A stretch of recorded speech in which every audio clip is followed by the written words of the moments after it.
குரு சுக்கிரன் சேர்க்கை யோகமா இருக்குமா தோஷமா இருக்குமா? எப்படி புரிஞ்சுக்கிறது? ஏன்னா குரு வந்து தேவகுரு பிரகஸ்பதி, சுக்கிரன் வந்து அசுர குருவானவர்.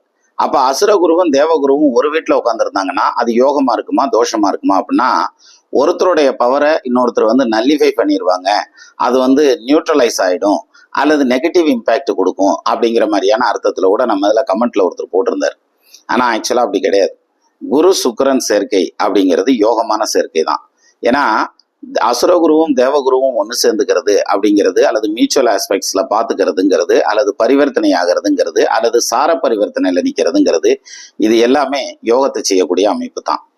கொள்ளுனர் குருவும் வெள்ளி கூடிட பிறந்த பாலன் தெள்ளிய வித்தையோடும் சீருரு மனையாளோடும் ஒள்ளிய குணங்கள் செல்வம் ஓங்கிடும் தனமும் கீர்த்தி உள்ளவன் என்று மிக்க உரைத்திடு உலகினோர்க்கெனா.